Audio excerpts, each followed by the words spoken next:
Hola hermanos, que tengan un tremendo hiper mega recontra saludazo con doble Z, saludazo de Cusatón Aritmon.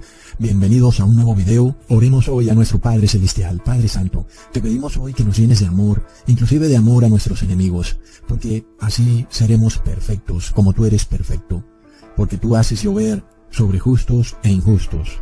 Asimismo nosotros también tenemos que tener amor, no solo para nuestros amigos, sino para nuestros enemigos. En el nombre de Jesús, amén. Hermanos, venimos estudiando cómo esta crisis de José en Egipto, no solo de José, sino de todo el pueblo hebreo en Egipto, es exactamente la misma crisis que estamos viviendo hoy en nuestros días. Pero en este video, nosotros vamos a ver más similitudes impresionantes, cosas que nadie se las puede inventar.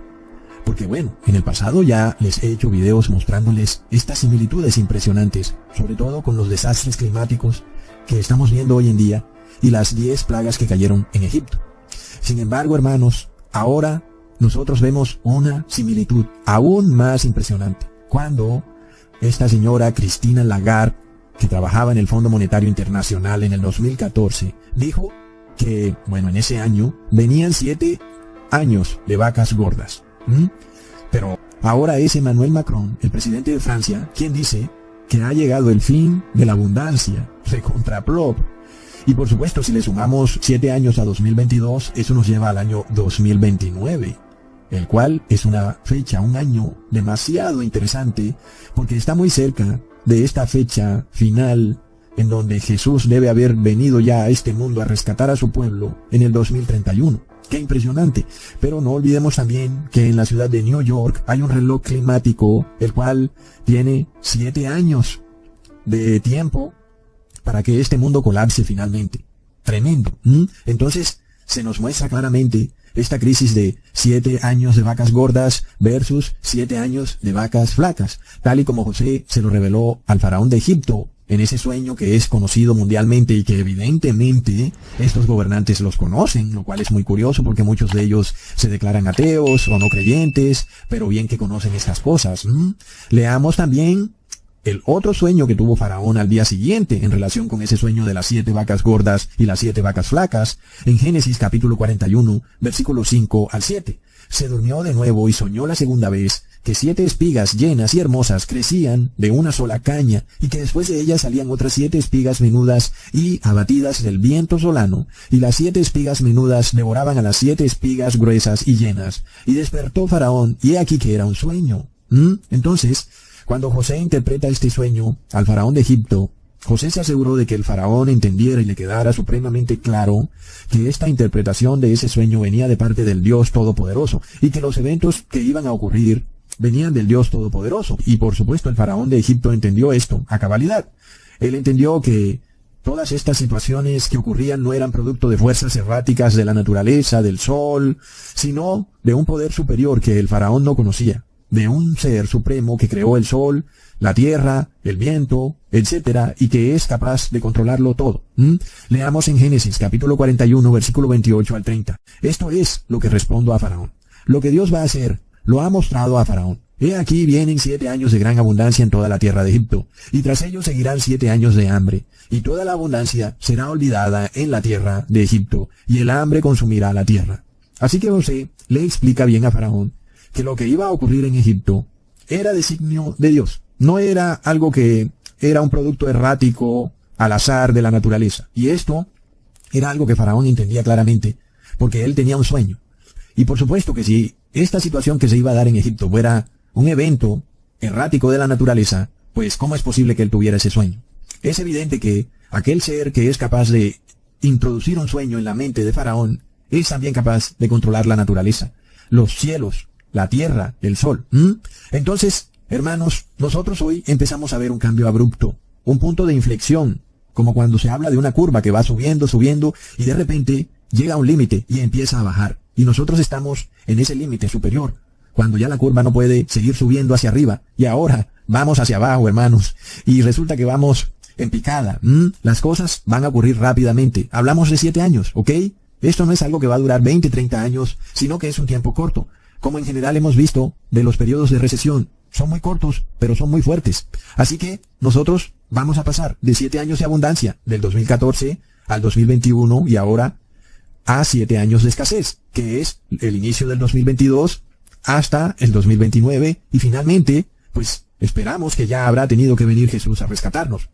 Entonces también nosotros podemos caer en el error de pensar que este mismo proceso de 7 años de abundancia versus 7 años de escasez es también algo ocasionado por Dios, así como ocurrió en Egipto. Pero hoy la cosa es distinta, hermanos. Hoy es el demonio el que trata de hacer una imitación barata de esos 7 años de abundancia versus 7 años de sequía. Y de hecho el demonio ha venido tratando de hacerlo en la historia reciente. Sin embargo, finalmente no ha podido lograrlo a la perfección.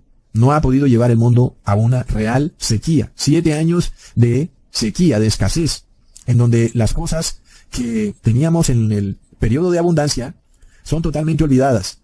Porque es tan extrema la escasez y la sequía que no recordamos ya ese periodo de abundancia que teníamos. Y así es como va a ocurrir. Vamos a llegar a ese punto, en donde va a haber una escasez tan grande, que pensaremos que nunca habremos vivido un periodo de abundancia. Entonces, hermanos, hoy esto lo imita el demonio. Y el demonio lo hace para inducir al mundo a creer en la Madre Tierra, en la Pachamama y en la adoración al Sol, y que estas cosas son un producto errático de la naturaleza, a lo cual el demonio llama cambio climático, y que si el ser humano cambia su modo de comportamiento, entonces ese cambio climático puede ser revertido. Pero resulta que ese cambio de comportamiento que el demonio quiere inducir en el mundo es en realidad una terrible blasfemia contra el Creador, porque el demonio quiere obligar al mundo a adorar lo creado, a la Madre Tierra, a la Pachamama, al Sol, y de esta forma obligar al mundo entero a blasfemar contra el Creador, hermanos. Así que esto es lo que está pasando hoy en día, y la similitud con lo que ocurrió en Egipto es impresionante. Por lo cual, nosotros entendemos que no es Dios quien está causando enfermedades o esta guerra de Ucrania, ni la interrupción en la cadena de suministro, ni sequía, ni mortandad de peces. Vemos que no es así. Miremos el caso, por ejemplo, de los productos que compramos, los cuales vienen en un empaque, y ese empaque viene generalmente de cartón, de papel, y ese cartón o papel sale de la naturaleza, de los árboles. Y si resulta que hay una terrible sequía, pues entonces el ser humano no tiene de dónde tomar árboles para hacer cartón y papel. Entonces vemos el proceso que está empezando a ocurrir, en donde hay algo que en el mundo se le ha bautizado cambio climático, pero que la realidad es que el demonio está autoinfligiendo en el mundo terribles plagas, las cuales llevan al mundo a estos 7 años de sequía. Entonces, para que entendamos lo que está ocurriendo, hermanos, estos 7 años de escasez que vienen son causados por el demonio y por las personas que él controla, por las huestes espirituales de maldad, por los gobernadores de las tinieblas, por ángeles caídos que hay en el mundo, algunos personificados como seres humanos, los cuales deliberadamente están destruyendo el clima, contaminándolo todo y destruyéndolo todo, hermanos, y también usan los medios de comunicación para hacerle creer a las personas que el problema es muchísimo peor de lo que realmente es, como pasó en la pestilencia 19, y también usan otros mecanismos para crear una escasez, como la guerra de Ucrania y como la tal interrupción de la cadena de suministro. Por lo cual, hermanos, no olvidemos en dónde está el demonio. Leamos en Apocalipsis capítulo 2, versículo 13. Yo conozco tus obras y dónde moras, donde está el trono de Satanás, pero retienes mi nombre y no has negado mi fe, ni aun en los días en que Antipas, mi testigo fiel, fue muerto entre vosotros, donde mora Satanás. Hermanos, este mensaje es enviado a la iglesia de Pérgamo. Alguien pensará, ¿acaso es en Pérgamo donde mora Satanás? Eso lo puede pensar una persona que no entiende de historia mundial y que cree que el Pérgamo de hoy es el mismo Pérgamo en el momento en que se escribió ese versículo. Y por supuesto que no lo es. En el momento en que se escribió ese versículo, Pérgamo era una ciudad dominada por el Imperio Romano. Entonces, el versículo nos dice claramente que donde mora Satanás es en el Imperio Romano. Está clarísimo. Y hoy, el poder político del Imperio Romano está concentrado en Roma, hermanos. Así que tú puedes sacar tus conclusiones de dónde está el trono de Satanás, ¿ok? Y esto para que entiendas y pongas en contexto todo el tema del cambio climático con relación a quién está detrás de todas estas terribles plagas que estamos empezando a ver en el mundo y cuál es el objetivo que hay detrás. El objetivo es obligarte a adorar a la fuerza a través de un código QR. Si no adoras, pues entonces te van a expulsar del sistema. Hermanos, está así de claro. Tremendo, pero además de todo miremos otra impresionante similitud con el sueño que Faraón tuvo en relación con esas espigas. Porque no olvidemos que hace 1 o 2 años escuchamos una narrativa a nivel global además acerca de una tal proteína espiga, blob. Entonces es como, qué casualidad, ¿verdad?, que ahora hay unas espigas que se comen otras espigas dentro de tu cuerpo, plop. Y esto está ahí, tú puedes investigarlo en Google, plop, ¿ok? Luego también vimos el hecho de que el padre de José, Jacob, viajó a Egipto precisamente para protegerse del hambre que había en la tierra. Y vemos que entraron 66 personas a Egipto, sin contar las esposas y los hijos de Jacob, pero luego 400 años más tarde, salieron del desierto 600,000 personas, sin contar también a una gran multitud que venía ahí mezclada, ¿no? Ustedes saben. Así que vemos una tremenda explosión demográfica. Pasaron 400 años y el pueblo hebreo pasó de 66 personas, que eran Jacob, con sus hijos y las esposas de sus hijos, y los hijos de sus hijos, a convertirse en un pueblo de 600,000 personas. Es impresionante y además es un claro cumplimiento de la profecía que Dios le había declarado a Abraham. Es tremendo. Entonces, nosotros recordamos, hermanos, que el faraón que gobernaba a Egipto en los tiempos de José era un faraón, pues, que era amigo de José. Sin embargo, de repente llega otro faraón con el tiempo. Un faraón que ahora es enemigo del pueblo hebreo. Y esto nos muestra algo que pasa hoy en día. Por ejemplo, hoy tenemos al Papa de Roma, el cual es enemigo de la iglesia verdadera de Cristo. Él los declara fanáticos radicales, a pesar de que la iglesia de Cristo no tiene armas y no quiere ningún tipo de violencia, mientras que el Papa de Roma sí tiene armas, tiene sociedades secretas y tiene a muchas empresas infiltradas con sus sectas masónicas del Opus Dei, inclusive empresas del Estado, instituciones del Estado. Sin embargo, él no es fanático radical, no, para nada, plop. Entonces leamos, hermanos, lo que dijo el faraón de Egipto malo, que llegó ahora y se dio cuenta de que el pueblo se había multiplicado. Leamos en Éxodo capítulo 1, versículo 9 al 10. He aquí el pueblo de los hijos de Israel es mayor y más fuerte que nosotros. Ahora pues, seamos sabios para con él, para que no se multiplique, y acontezca que viniendo guerra, él también se una a nuestros enemigos, y pelee contra nosotros, y se vaya de la tierra. Y es lo que se está dando hoy al pie de la letra. Entonces, el Papa de Roma hoy hace una alianza con científicos. Y estos científicos son despoblacionistas. ¿Qué quiere decir eso? Pues que el Papa de Roma también es despoblacionista. Así que nosotros miramos cómo de repente en el Vaticano una señora llamada James Goodall fue a dar una conferencia allí en el Vaticano y ella dijo que la Tierra estaría mucho mejor si tuviera 500 millones de habitantes. Así que confirmamos que el Vaticano es despoblacionista, al igual que los científicos con los que se ha aliado. Y luego, hermanos, miramos también el paralelismo con la población del mundo. Hace 400 años, apenas eran cerca de 700 millones de personas en 1620. Pero si le sumamos 400 años y llegamos al año 2020, ahora tenemos 8,000 millones de personas. Es decir, que pasaron 400 años y también se dio una terrible explosión demográfica, al igual que cuando Jacob entra con sus 66 personas hebreas a Egipto y luego sale con 600,000 personas de Egipto, 400 años después, en una terrible explosión demográfica. El paralelismo es impresionante. Asimismo, el faraón de Egipto estuvo muy molesto, porque había mucho pueblo hebreo, eran muy grandes. Entonces se ideó el aborto, como forma de despoblar al pueblo hebreo. Hoy en día tenemos lo mismo.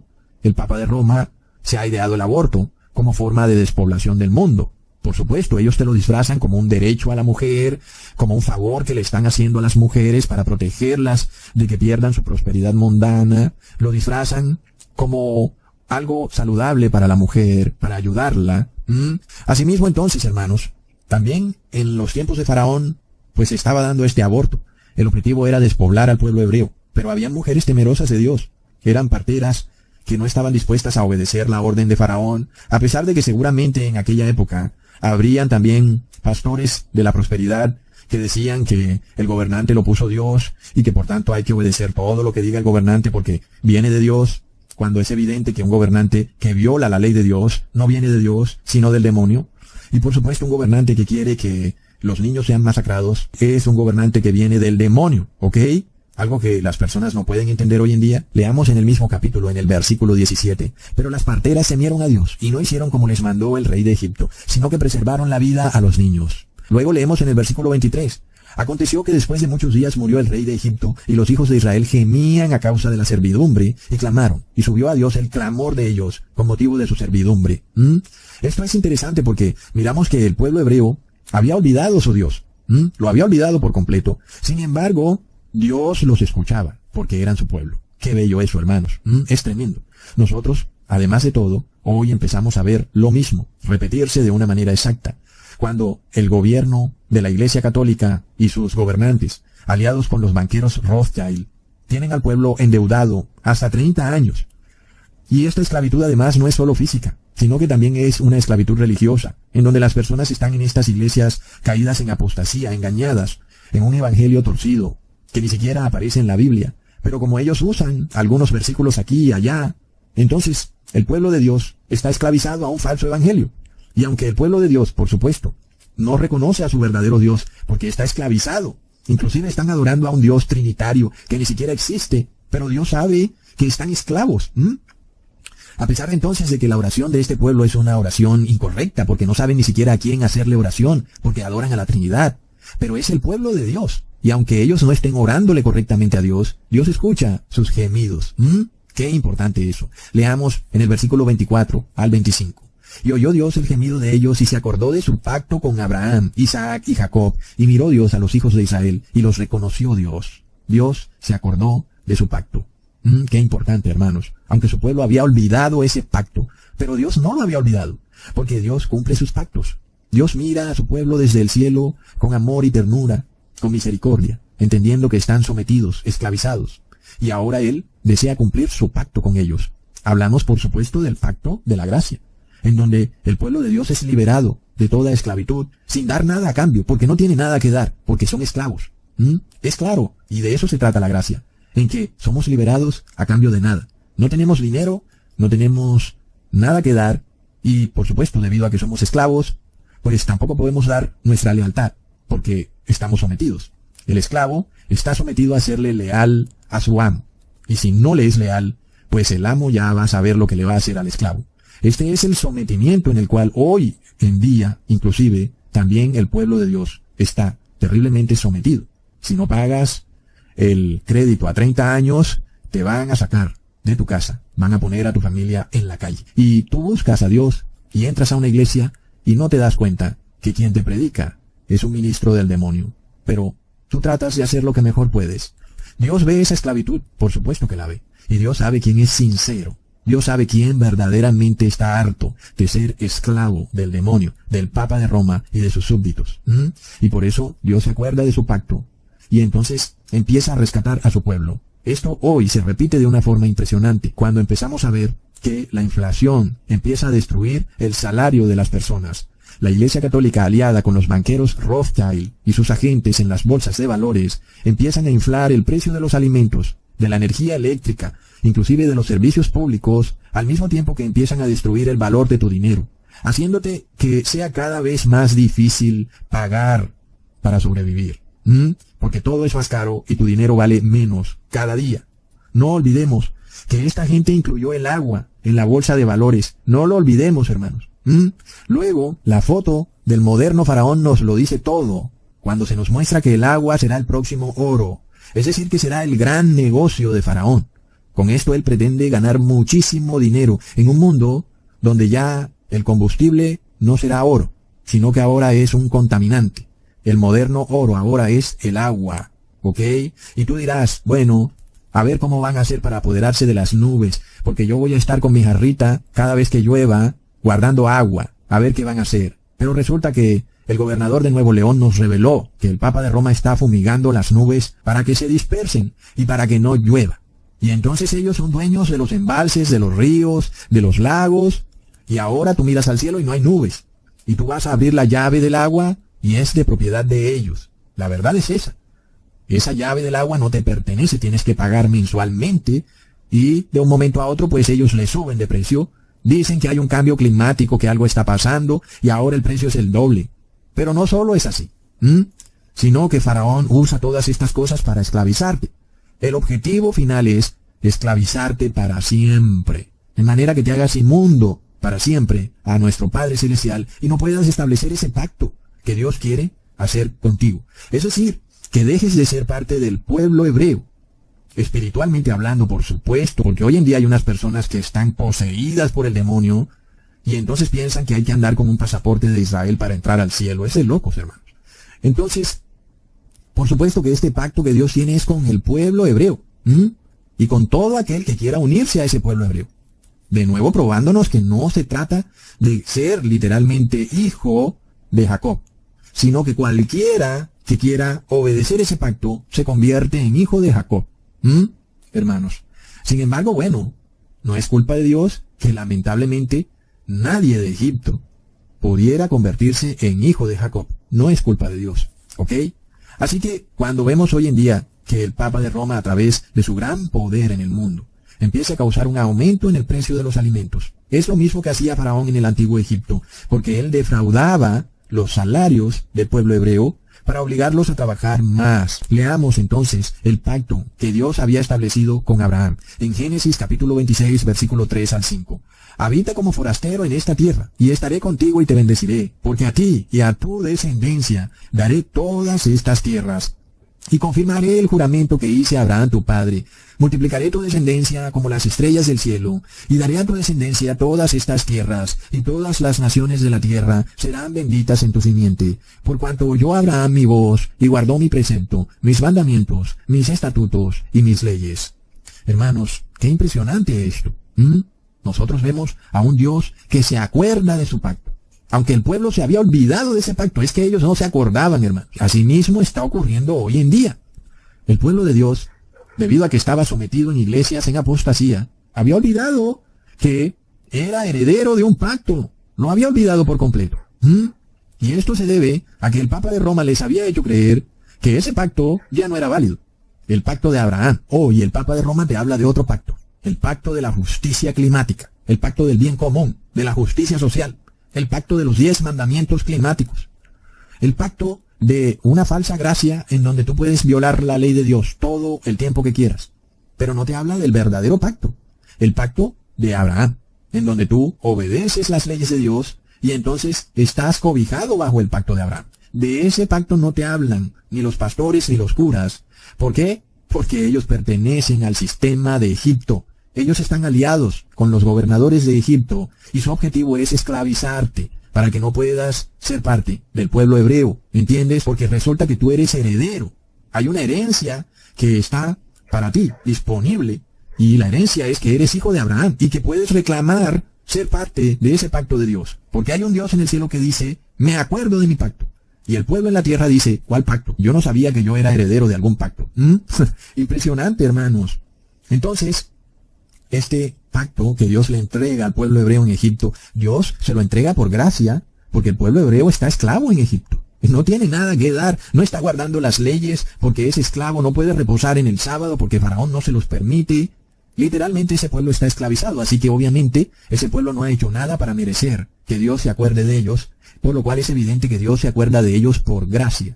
Pero luego, Dios se acuerda de ellos por gracia, pero viene a entregarle las leyes para que ahora ellos puedan entrar en el pacto. Entonces primero viene la gracia de Dios que te permite ser parte del pacto y luego viene la parte que te corresponde a ti, guardar los estatutos y mandamientos, de manera que ahora el pacto queda sellado. Tú eres parte del pacto, haces lo que te corresponde y Dios hace lo que le corresponde. Y entonces eres heredero de ese pacto y esa promesa que Dios le dio a Abraham ahora recae sobre ti. Tú eres merecedor de esa promesa impresionante que Dios le dio a Abraham. Pero por supuesto, hermanos, que hay poderes en el mundo que no quieren que tú recibas esa promesa. Asimismo, el faraón de Egipto, del antiguo Egipto, era plenamente consciente de ese pacto. Resulta que él lo conocía mucho mejor que el pueblo hebreo. Lo vimos al principio de este video.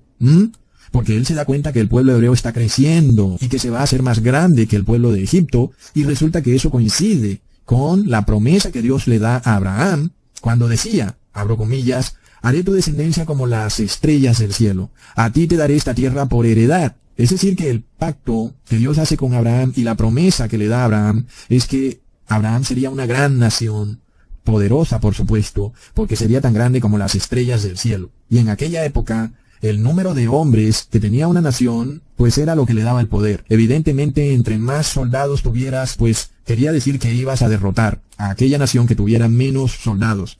Esto era lo que ocurría en aquella época donde no habían armas que pudieran viajar a kilómetros de distancia.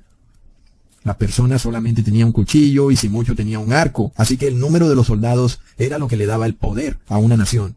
Entonces el faraón lo conocía, él entendía que él no podía dejar que ese pueblo hebreo siguiera multiplicándose, porque llegaría el día en que esa profecía de Dios se cumpliría. Y resulta que Egipto estaba o hacía parte de esa tierra de Canaán, que sería esa tierra o parte de la tierra que Dios le daría a los descendientes de Abraham por heredad.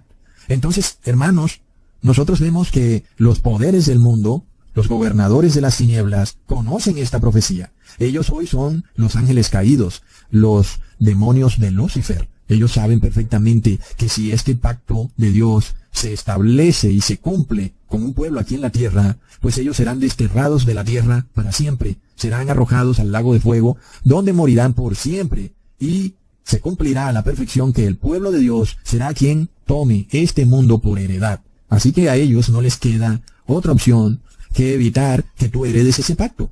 Y esto se cumple a la perfección hoy en día. Ya vimos la explosión demográfica que ha ocurrido a partir de 1620. Y vemos también que de repente las leyes que teníamos en este mundo empiezan a cambiar. Nosotros hasta el 2020 vivíamos en un mundo donde la libertad de conciencia era algo que era legal y protegido por los gobiernos. Pero esto de repente ha cambiado.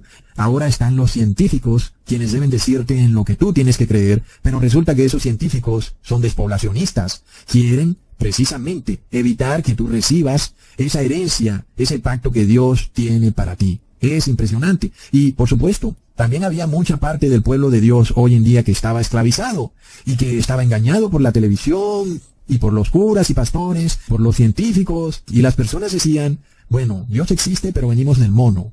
¿Cómo está eso? Y muchos decían que tal vez la Biblia no era 100% correcta, porque si venimos del mono, ¿cómo es que Dios va a existir? Pero algunas cosas de la Biblia parece que son correctas, porque es un libro que nos lleva a actuar de manera correcta. Entonces, ¿qué pasa? Tal vez Dios exista, tal vez Dios no exista. En fin, el pueblo de Dios estaba sumido en una esclavitud mental y espiritual. Estaba encerrado en una cárcel religiosa, científica y moral, o diría yo, inmoral. Hermanos. Así que si Dios quiere establecer un pacto con este pueblo, pues tiene que revelarse. ¿Con quién estoy haciendo este pacto? Es lo primero que hay que saber. Porque luego resulta que el pueblo hebreo ni siquiera sabía quién era su Dios, así como hoy en día la mayoría de cristianos ni siquiera saben quién es su Dios, creen en una tal Trinidad. Así que Dios tenía que revelarse al pueblo hebreo. Y para tal motivo él se apareció en una zarza. Cuando Moisés ve una zarza, un árbol que está encendido en llamas, pero que no arde, no se quema, Moisés se acerca para ver, por lo cual leamos en Éxodo capítulo 3, versículo 4 al 6. Viendo Jehová que él iba a ver, lo llamó Dios de en medio de la zarza, y dijo: Moisés, Moisés. Y él respondió: heme aquí. Y él dijo: no te acerques, quita tu calzado de tus pies, porque el lugar en que tú estás, tierra santa es. Y dijo: yo soy el Dios de tu padre, Dios de Abraham, Dios de Isaac, y Dios de Jacob. Entonces Moisés cubrió su rostro porque tuvo miedo de mirar a Dios. Y luego leemos en el versículo 13. Dijo Moisés a Dios: he aquí que llego yo a los hijos de Israel, y les digo: el Dios de vuestros padres me ha enviado a vosotros. Si ellos me preguntan: ¿cuál es su nombre?, ¿qué les responderé? Leamos en el versículo 14. Y respondió Dios a Moisés: yo soy el que soy. Y dijo: así dirás a los hijos de Israel: yo soy, me envió a vosotros. Así que ahí vemos, hermanos, Dios se revela como el yo soy. Dios tiene que de alguna manera presentarse ante el pueblo hebreo que no lo conocía, porque estaba esclavizado. Y Dios no se muestra como una Trinidad. Él no dice somos. No estamos viendo aquí un Dios que es uno y que a la vez son tres, sino que vemos un solo Dios, que se revela como un ser único, diciendo yo soy, mostrándonos, hermanos, algo que ocurre también hoy en día, que Dios se revela a nosotros, al pueblo de Dios, y presentándose como un ser único, en ese caso, como un Padre eterno que es un ser individual y único, que tiene un Hijo que es un ser individual y único. Ambos son yo soy, un solo ser con identidad única e irrepetible, que nos habla de que la Trinidad no existe por ningún lado. Y esto nos da una evidencia tremenda de que Dios quiere hacer ese pacto con nosotros, porque se revela ante nosotros, porque el pueblo de Dios hoy también estaba engañado en este concepto trinitario. Y muchos estaban adorando a la Trinidad. Santísima Trinidad, Padre, Hijo y Espíritu Santo, te pido por favor que me ayudes en mi trabajo, plop. Pero es que esa Trinidad no existe. ¿A quién le estás orando? ¿No puedes hacer un pacto con una Trinidad? ¿Qué pasa? Es que Trinidad es un nombre de mujer y Dios es varón. ¿Cómo está eso? Bueno, ya sabemos cómo son estos poderes, estas huestes de maldad, tergiversando inclusive hasta el género de Dios. Y tú lo llamas como si fuera una mujer Trinidad, hermanos. Es de locos. Y Dios se acuerda de su pueblo. Y se acuerda que su pueblo está engañado por estos poderes y se revela como yo soy. Y por eso nosotros hemos venido estudiando la Trinidad tanto, aprendiendo por qué Dios no es una Trinidad, además de que la palabra Trinidad ni siquiera está en la Biblia. Entonces, hermanos, se repite este paralelo también, que Dios se revela al pueblo hebreo como yo soy, y que hoy Dios se nos revela a nosotros como yo soy. Qué importante y qué tremendo es que tú seas parte de este mensaje, porque Dios se está revelando a ti como yo soy. El Padre Eterno es un ser único e individual, es yo soy, no es nosotros somos. Y su Hijo Jesucristo es un ser único e individual, Él es yo soy, no nosotros somos, ¿ok? Entonces, hermanos, finalmente Moisés le hace la solicitud a Faraón, una vez que Dios se ha revelado, una vez que le ha dicho que quiere hacer pacto con su pueblo, de que, por supuesto, ese pueblo que Faraón tiene ahí dentro de él en su Egipto, pues no le pertenece, que lo deje ir. Leamos en Éxodo capítulo 5, versículo 1 al 2. Después Moisés y Aarón entraron a la presencia de Faraón y le dijeron, Jehová, el Dios de Israel, dice así, deja ir a mi pueblo a celebrarme fiesta en el desierto. Y Faraón respondió, ¿quién es Jehová para que yo oiga su voz y deje ir a Israel? Yo no conozco a Jehová, ni tampoco dejaré ir a Israel. Aquí vemos algo muy interesante. Moisés le dice a Faraón que el pueblo hebreo debía ir al desierto a celebrar una fiesta. Y esta fiesta, por supuesto, es el sábado, como séptimo día de reposo. Es una fiesta desconocida, tanto para el pueblo egipcio como para el pueblo hebreo. Ellos no la habían celebrado hasta ese momento. Y se requería que el pueblo hebreo saliera de Egipto para celebrar esta fiesta. Por supuesto, hoy en día, esto también se repite. Hoy salimos de ese Egipto espiritual. Todas esas religiones supuestamente cristianas, en donde estos pastores y curas nos engañan con ese falso Dios trinitario, y fuera de eso nos dicen que debemos reposar en domingo, un día en el cual no se reposa de acuerdo a la Biblia. Y entonces empezamos nosotros en este tema. Bueno, queremos salir de Egipto, queremos reposar en sábado y vamos al desierto. Y ahora, entonces, es el mismo proceso. Salir de Egipto es salir de la abundancia, e ir al desierto es también entrar en la escasez, entrar de alguna manera en aflicción. Y por eso entendemos el por qué Dios tiene que permitir que caigan estas plagas en Egipto, para que el pueblo hebreo finalmente entienda que debe salir de Egipto, a pesar de que sale de la abundancia a la escasez, algo que es demasiado difícil de aceptar, porque una cosa es entender la verdad, y otra cosa es cuando realmente te das cuenta que estás metido en un problema, porque resulta, hermanos, que la religión no anda por ahí solita, como debería ser, predicando nada más, no, resulta que esta falsa religión está aliada con el Estado, y son uno, y ellos no van a permitir que tú vengas a predicarles algo contrario a lo que ellos dicen. Porque por supuesto a sus ojos eso es como una especie de insurrección, aunque por supuesto que no lo es, pero es lo que a ellos les parece, y por tal motivo es imposible guardar estas fiestas del Señor, este sábado como séptimo día de reposo en el mundo, porque literalmente el mundo no lo va a permitir, ¿ok? Ya vemos los dos puntos por los cuales no lo va a permitir. El primer punto, porque Faraón no va a aceptar que tú hagas pacto con Dios, porque luego se va a cumplir la profecía de Abraham, y luego Faraón finalmente será destronado, y por supuesto que luego tú terminarás siendo heredero de la tierra, que hoy en día, pues le pertenece a Faraón. Y el segundo punto, es que Faraón no va a permitir que de alguna manera su poder religioso colapse, mientras tú estás predicando algo distinto a su religión. Y entonces, por supuesto que el primer punto va muy unido al segundo punto. Si él te deja que tú prediques libremente, pues entonces va a ocurrir que el pueblo de Dios se va a unir en pacto con Dios y finalmente, pues serán merecedores y herederos del pacto. Y entonces Faraón será destronado. Así que, hermanos, aquí no hay otra salida más que salir de la abundancia de Egipto a la escasez del desierto. Y por supuesto que el pueblo hebreo no estaba muy seguro de lo que significaba eso. Y nosotros lo vemos después en la historia del desierto. Algo que, bueno, no me va a dar tiempo, por supuesto, para mostrarlo en este video. Pero nosotros vemos, hermanos, que hay un choque rotundo entre estos dos poderes religiosos. El pueblo hebreo queriendo celebrar las fiestas del Señor el sábado como séptimo día de reposo, y Faraón celebrando el domingo como falso día de reposo, el día de reposo de Egipto. En ese caso, entonces, hermanos, Dios le revela a Moisés que el corazón de Faraón estaría endurecido. Y nosotros ya podemos entender a qué se refería Dios. No se refería específicamente a que Dios endurecería el corazón de Faraón impidiéndole ver la verdad, sino que Faraón no tenía otra opción, porque él conocía la profecía, hermanos. Y la profecía decía que el pueblo de Dios sería heredero, inclusive, de las tierras de Egipto. Y por supuesto son líneas de sangre. Ellos no van a permitir que de repente su poder sea retado así nomás. Es lamentable porque, por supuesto, Faraón también podía arrepentirse. Podía salir de Egipto e ir al desierto, pero es el problema cuando tienes tanta abundancia. Básicamente, no puedes reconocer a Dios. Esto mismo se repite en los tiempos finales. Nosotros recordamos este pacto con Dios y ahora empezamos a pasar de abundancia a escasez. Y no queremos, por supuesto nadie quiere pasar de abundancia a escasez, y por eso Dios tiene que permitir que el demonio trate de infligir este periodo de vacas flacas en el mundo, precisamente para que no nos cueste tanto trabajo salir de Egipto al desierto. Por ejemplo, estamos empezando a ver cómo el dinero empieza a colapsar, la gasolina se hace más costosa, y entonces eso en principio pareciera que dificulta la salida del pueblo de Dios de Egipto al desierto, pero nosotros nos vamos a dar cuenta que a la final nos ayuda, hermanos. Leamos en Éxodo capítulo 5, versículos 6 al 8. Y mandó Faraón aquel mismo día a los cuadrilleros del pueblo que lo tenían a su cargo y a sus capataces, diciendo, de aquí en adelante no daréis paja al pueblo para hacer ladrillo, como hasta ahora. Vayan ellos y recojan por sí mismos la paja, y les impondréis la misma tarea de ladrillo que hacían antes, y no les disminuiréis nada, porque están ociosos. Por eso levantan la voz diciendo, vamos y ofrezcamos sacrificios a nuestro Dios. Agrávese la servidumbre sobre ellos, para que se ocupen en ella, y no atiendan a palabras mentirosas.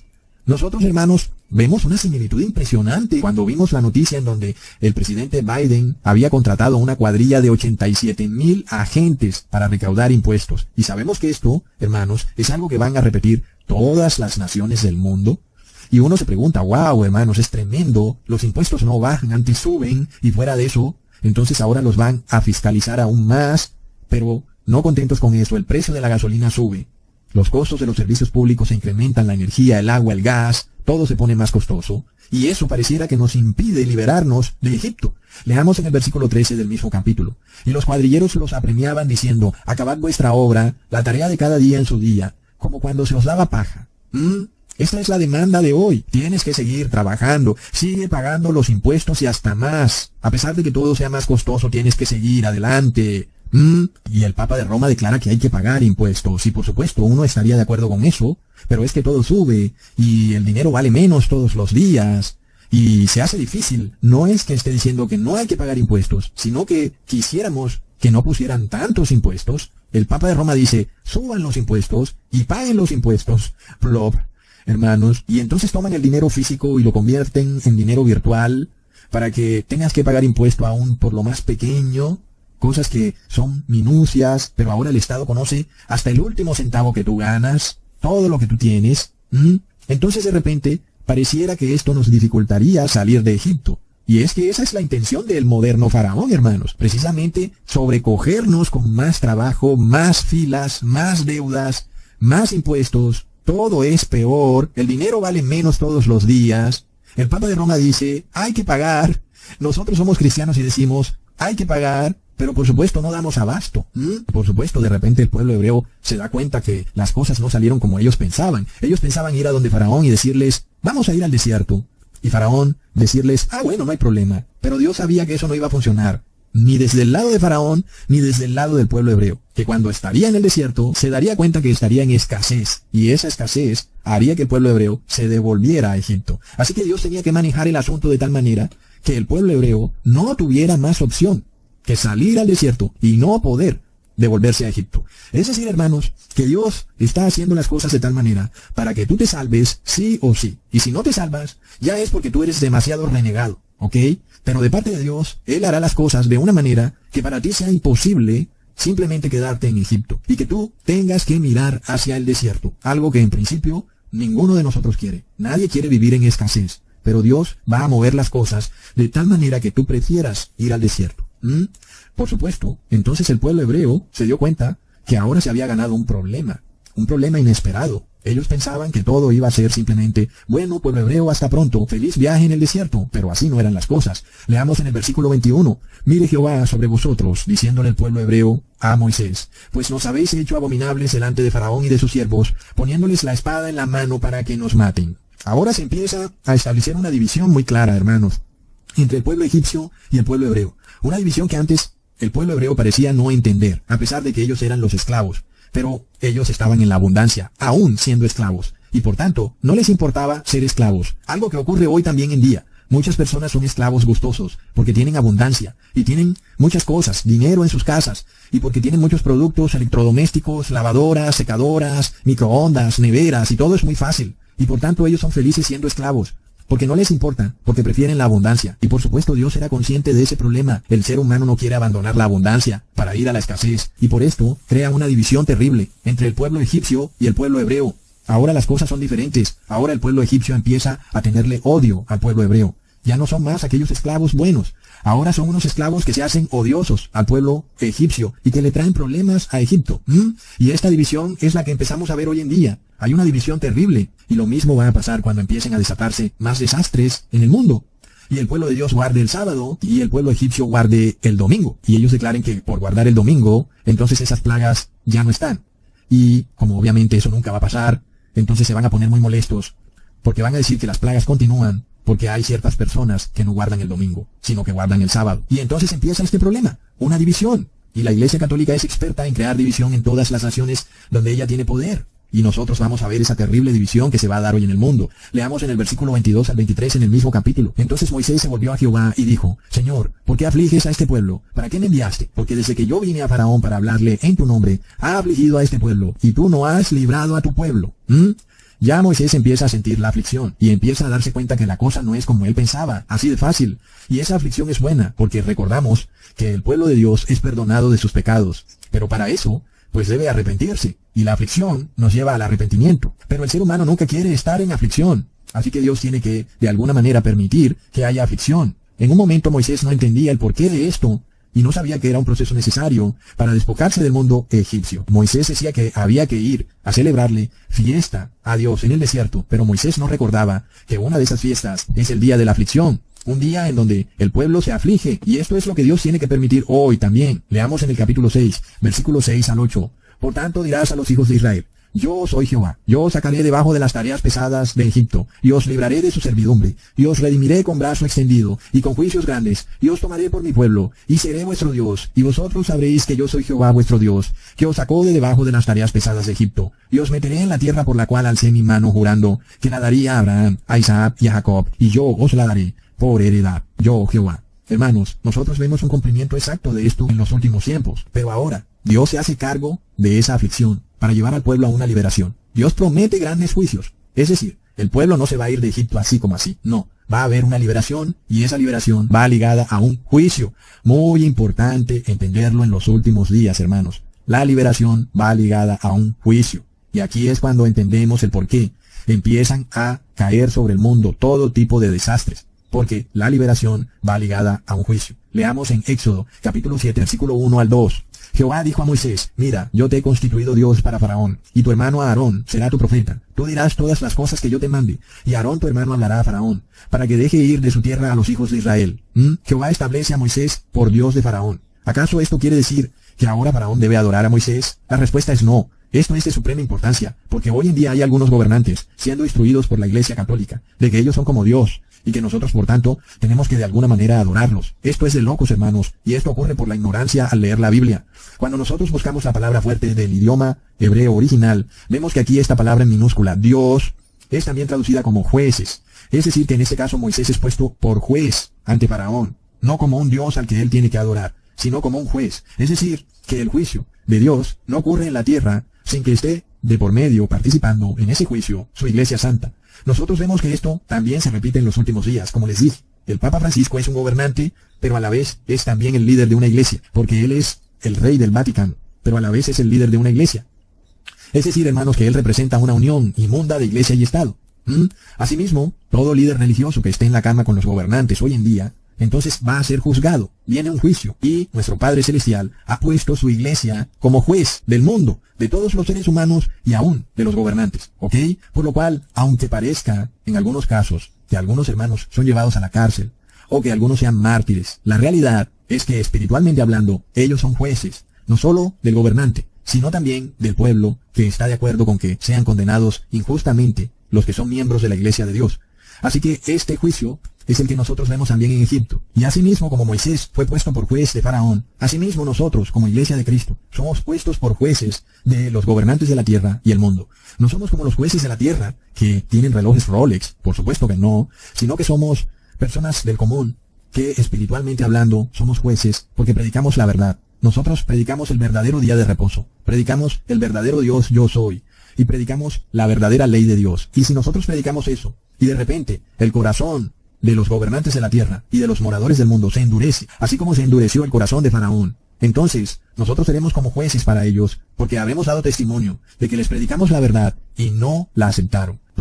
Así que todos los que hoy de alguna manera comparten este evangelio, son como jueces ante los moradores de la tierra, ante el moderno Egipto. Y como empiezan a endurecer su corazón, entonces empieza a caer la primera plaga sobre Egipto. De esto ya hemos hablado en videos pasados. Ya para terminar, hermanos, sin embargo, quiero mostrarles la noticia reciente que salió, que me recordó mucho la primera plaga, en donde ahora los faraones de la tierra proponen que bebamos agua reciclada de la alcantarilla, recontra plop, porque esto me recordó a la primera plaga. Leamos en el versículo 17 al 18 del mismo capítulo. Así ha dicho Jehová: en esto conocerás que yo soy Jehová. He aquí yo golpearé con la vara que tengo en mi mano el agua que está en el río, y se convertirá en sangre, y los peces que hay en el río morirán, y hederá el río.